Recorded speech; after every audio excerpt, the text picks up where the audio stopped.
Good day mga kasons, welcome back na naman sa ating panibagong video ngayon. Ngayon dito sa video topic na ito, itetest ko dito yung ating mga mid na speaker. So yung mid-high box lang muna yung gagamitin ko dito, wala muna tayong pang sub. Susubukan natin na itest kung wala na bang vibration na nangyayari, kasi nung nakaraan, pag once po na nilalakasan ko yung mid ko dito sa adjustment sa crossover at saka sa equalizer, is talaga pong sumasayad yung cone na pang mid na speaker. So kung maalala po ninyo, naglagay na ako ng rubber po doon, umangat na po siya. Yung gagamitin pala natin dito na amplifier, ACL-X18 para sa high, tapos yung Broadway and VX5 naman para sa mid.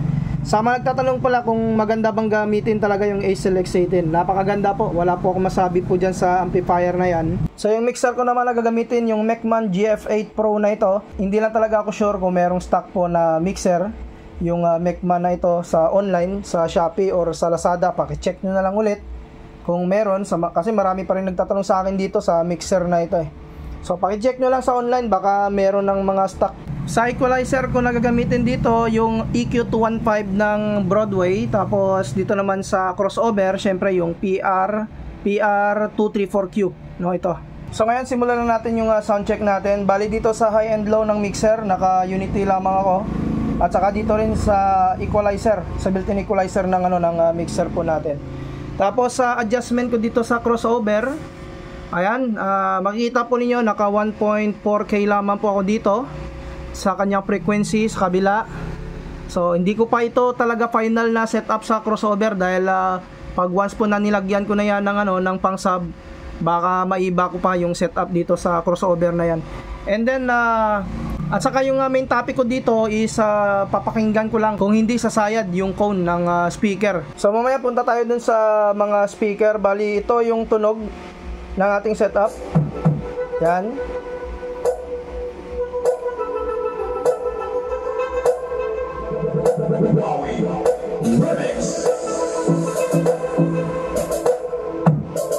Ayan, so hindi na sumasayad yung yung speaker cone. Maganda na yung tunog niya. Yun.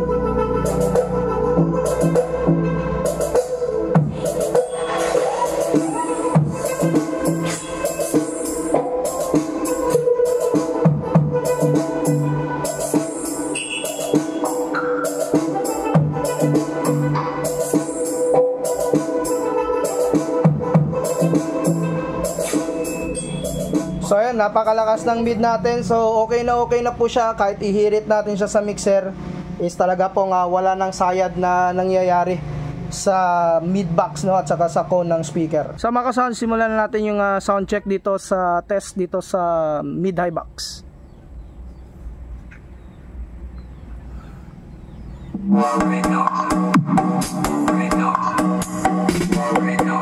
So baka hindi kaya na yung recorder Ay, buhay mo to tunog daw.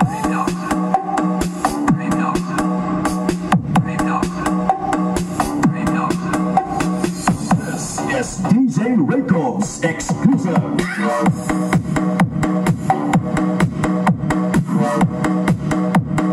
Double mix after this.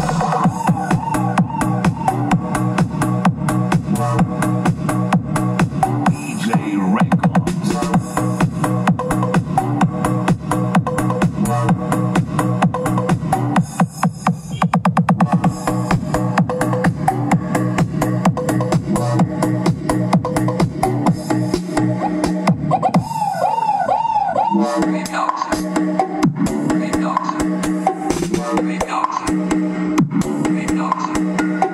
Ay, buhay mo to tunog daw.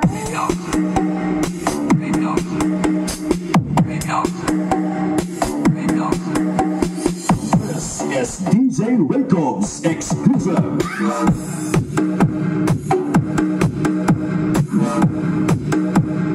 Double mix after this.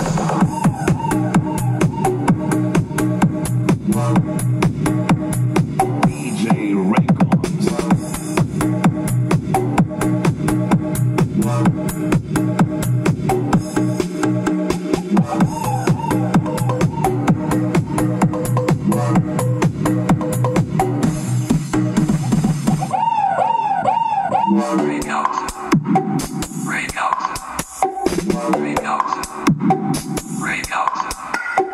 DJ Raycobs.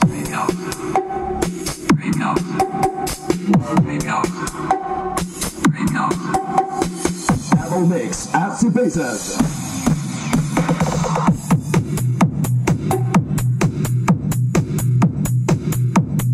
DJ Raycobs.